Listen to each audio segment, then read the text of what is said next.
Your baby's mind is growing even before they arrive. The more you talk and sing and play, the more their mind will thrive. You gotta talk with your baby, play with your baby, read to your baby, make out you're a lion. Talk with your baby, play with your baby, read to your baby. Your words will grow their mind. This season, we are recording on Ghana land at PodBooth Studio each and every episode, and we would like to acknowledge the traditional owners of the land and pay our respects to the elders past, present and emerging. Your words will grow their mind. Well, hello and welcome to Words Grow Minds, a podcast which is dedicated to promoting healthy early childhood development.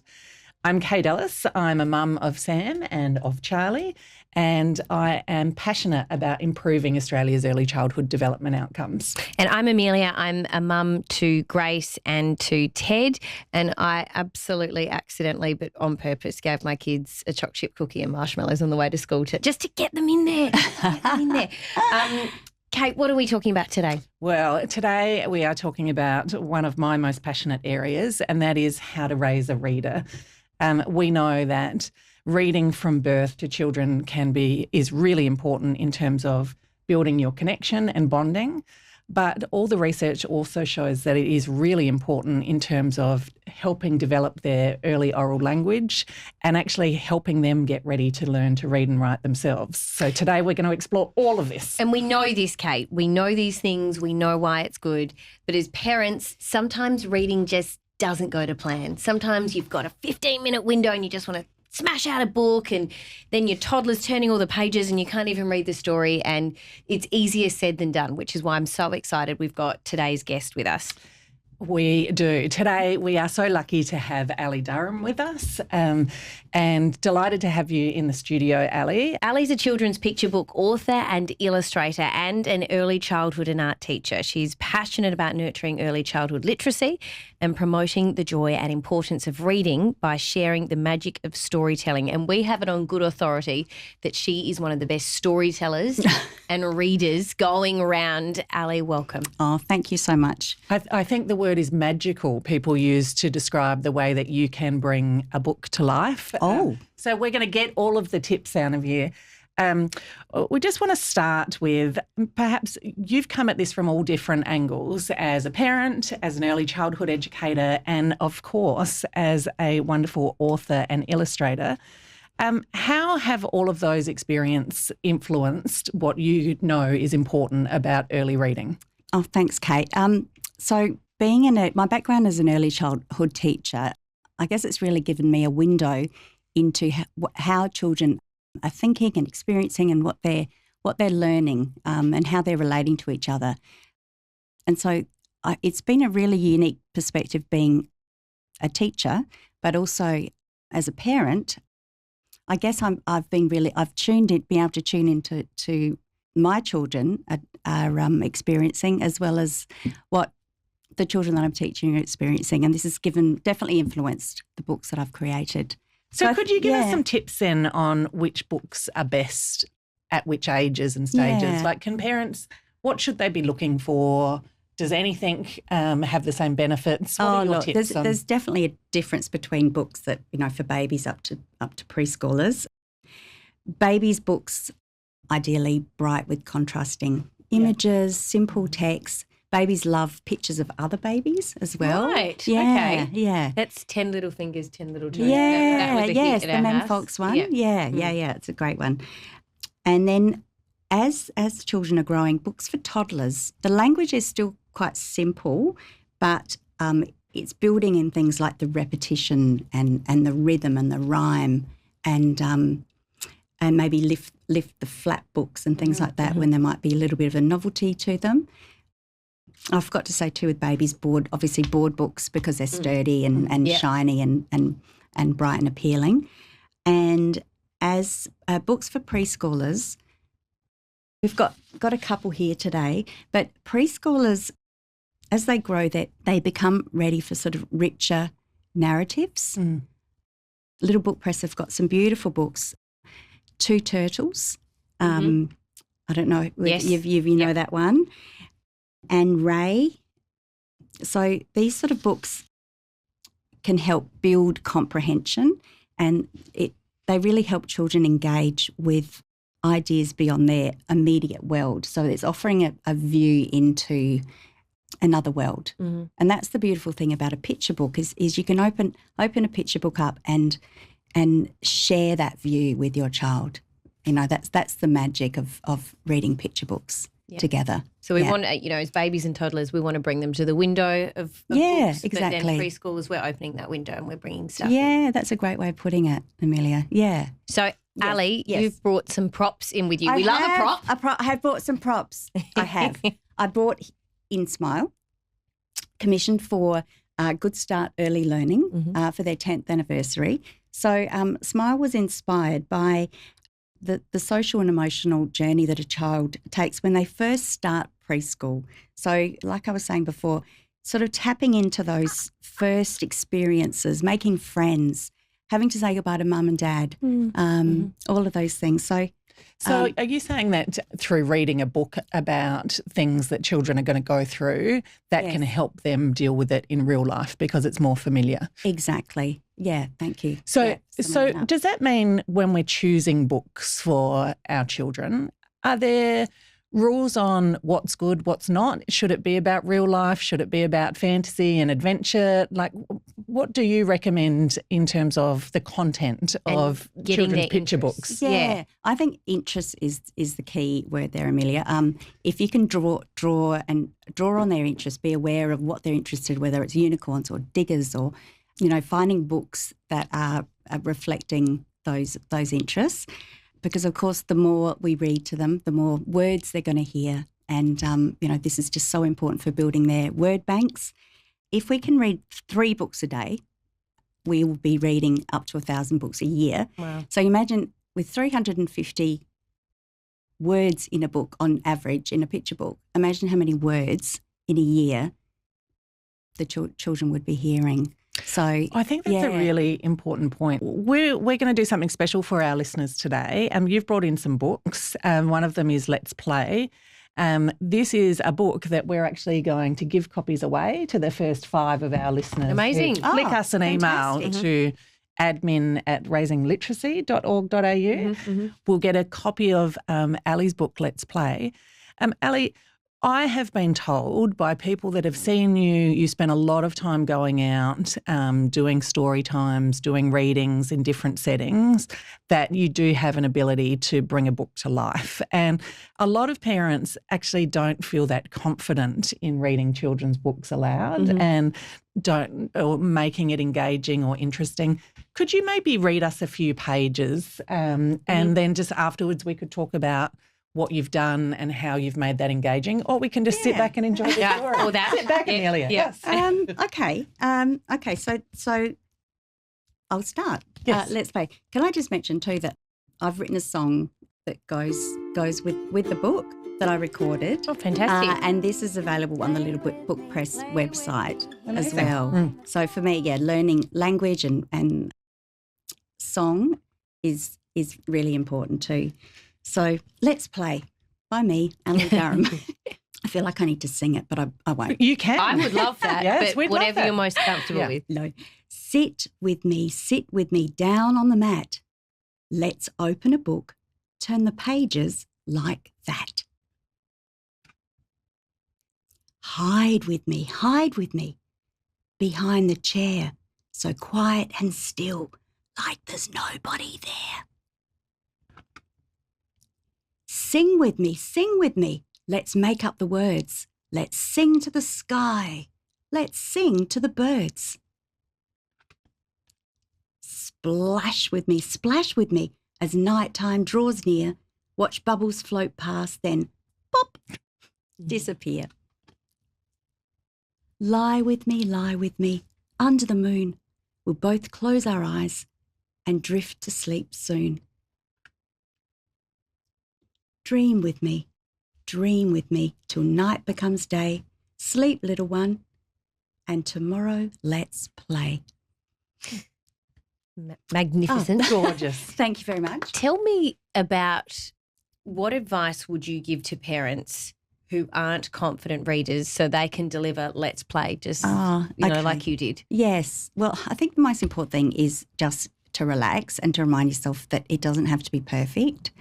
Because when you pick up a book and share it with your child, it's a message to them, or it's telling them that you're taking time out of your busy schedule, your day, to sit down and share this moment with your child. So reading to your child is an act of love. It really is.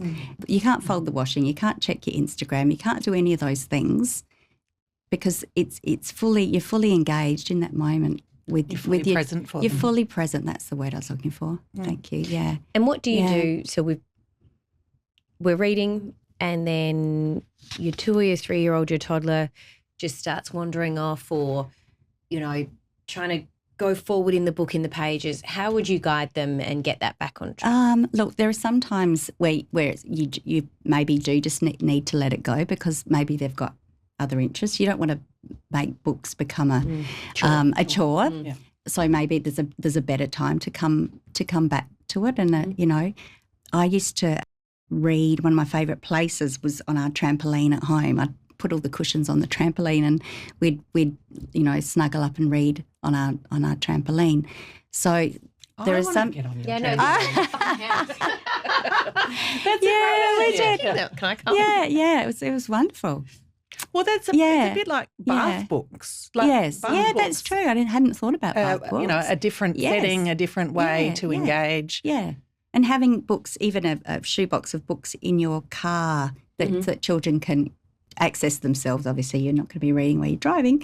And, in the bottom of your pusher, just having them, in your handbag, accessible. Some of those, like you were saying before, if a child is not engaged, you want it to be an enjoyable experience. As soon as it's not, I think you need to follow your child's lead with things as well. Audiobooks are a good thing? I think books are a great thing, and especially at the end of the day, if you're trying to put one child. I remember having my younger child and reading to them and putting an audiobook on for my older child. And what's the great thing about audiobooks is they're often a series, so you can sort of read or play one chapter or something like that. Great for the car as well, obviously. Well, Yeah. and also probably for parents who might have low levels of literacy themselves, to make sure they can still support their children. Yeah. That's a really good way to look at it, actually. Yes. I think we've come up with some really cool. I love the idea of hiding books in little places around the house as well. A lot of people have toy baskets. They put toys on rotation. Yes. Pop some books in there Yeah. too. Or in the car or what have you. Yeah. We've covered a lot of ground, but we are going to take a really quick break. And when we come back, we're going to get Ali on the benefit of reading and how that benefits attachment with parents and their kids and helps those relationships thrive. Your baby's mind is growing even before they arrive. The more you talk and sing and play, the more their mind will thrive. Gotta talk with your baby, play with your baby, read to your baby, make out you're a lion. Talk with your baby, play with your baby, read to your baby. Your words will grow their mind. Every time you interact with your child, you're helping grow their mind. For more information, visit wordsgrowminds.org.au. So we're speaking to children's author Ali Durham on the importance of reading to our kids, how we can do it well. But there is so much more going on behind the scenes than just simply reading a book to your child and ticking that off for the day.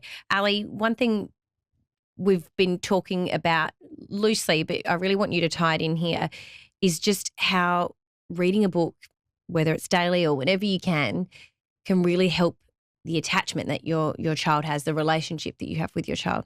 It really can help to strengthen that bond, because it is that really special time that you have together. When you open up a book together, a whole world opens up, and that becomes a shared experience. So suddenly you've got, in this shared experience, you've got a story, you've got things to talk about, you've got things to learn together, you've got things to discover together. And this is a great way to build conversations. That's really beautiful. I often say I want to show my children the world, and that's what you've just That's really described, sweet. is going on adventures. Yes. And every book is a different adventure. It's beautiful. Yeah. It's really beautiful. Yeah. I want to just shift the focus a little bit to part of the Words Grow Minds program is really focused on trying to increase interactions between parents and their children and those positive serve and return interactions. Reading a book, is that interactive if you're just going through the pages, or do you have tips on ways that you can engage back and forth with your children through that process? Oh, definitely. So like we were saying, books, when we open a book, we've got this shared experience. So books are a great way to have a conversation with a child. So while you're reading to your child, you can prompt them and say, you might like to say, where is the, or look at an illustration and say, why do you think, how do you think that little bunny is feeling? Or what do you think might happen next? This develops their critical thinking skills, their ability to problem solve and also reflect on what it is that you're reading together. And part of this too is building your child's identity as a reader. I think this is really, really important. Funny, the way it's pretty dorky actually, but it's especially Ted, my youngest, who is a real wriggle worm, and I'm trying to come up with ways on how can I, what do other people do when they're reading, and just watching Play School and how they'll read a page and then they'll go, why do you think he did that? Yes. Or yes. something. It's having those curiosity. It's having those little pauses, those little moments that you can both sort of stop and think and have a conversation about what's happening. So the serve and return with your child. Yeah. So the working title of this episode is How to Raise a Reader. Mm-hmm. So from your experience, if you do read with children, if you show them the magic of books and they can go on adventures, are you more likely to, even when I dropped my kids at school this morning, there was a little girl walking along the footpath reading her book as she was walking. And I love that. Yeah. But is this how we encourage a love of reading? Are our kids more likely to be reading when they're teenagers, reading when they're adults? Both my children are readers now in their late teens and early 20s. I read to my 18-year-old. I read aloud to him the other day in this amazing moment of connection with him. I'd gone to my local bookshop and bought a copy of The Locked Room by local author Adam Cece. And I read the first couple of chapters to him, and it was just wonderful. He just lay there. I read out loud to him, and he just listened, and then we talked about it afterwards. And then he talked to me about what he was reading. So I'm thinking now I might actually go out and buy what he's reading so that we've got this connection together. Yeah. It's interesting you say that. We saw some survey results recently that showed that children who can read themselves, overwhelming majority of them, like 8 to 12-year-olds, really wish that their parents would still read aloud to them. That's the sweetest thing ever, isn't it? Yeah. So it just shows that it is that really special present time, and that if we start it and make it the norm when they're babies and toddlers, it can be something you can continue to bond over. It's more than just a skill; it's actually connection as well. Yeah. So we know how important it is.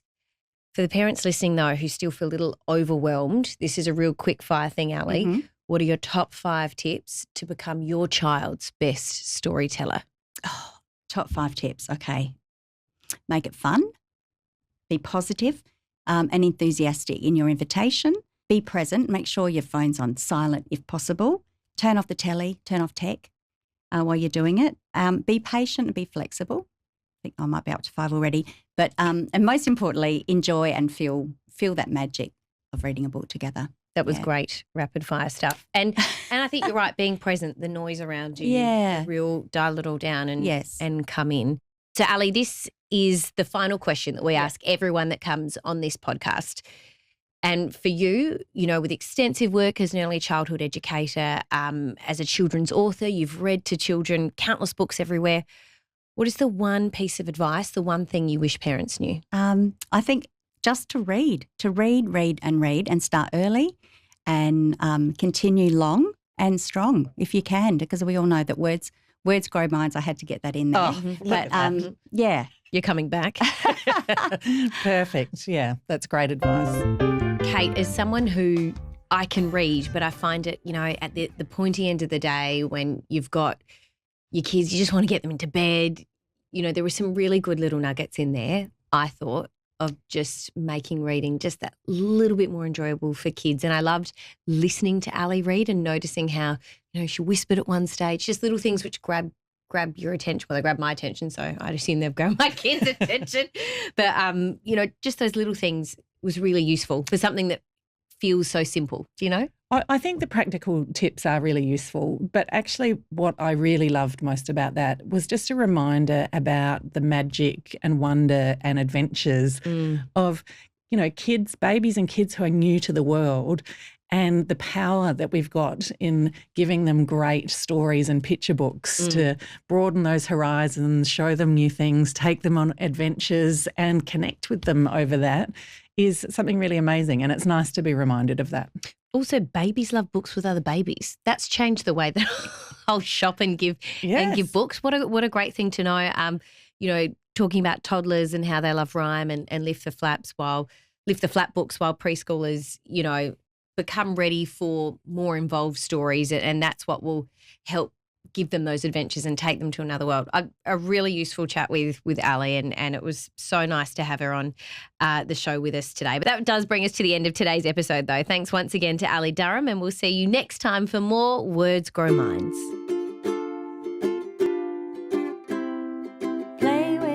Play with me here on the floor. Let's count the blocks. 1, 2, 3, 4. Sip with me down on the mat. Open the book, turn the pages like that. Hide with me behind the chair. Quiet and still, like there's nobody there. Sing with me, let's make up the words. Sing to the sky, let's sing to the birds. Splash with me at nighttime draws near. Watch bubbles float past, then pop, disappear. Lie with me under the moon. Both close our eyes and drift to sleep soon. Dream with me, tonight becomes day. Sleep, little one, and tomorrow let's play. Thanks for listening to the Words Grow Minds Parent Podcast. We love hearing from you, so please subscribe, review and comment on the podcast. And for plenty of ideas to support your child's development, go to wordsgrowminds.org.au and follow us on Facebook and Instagram. Your words will grow their mind.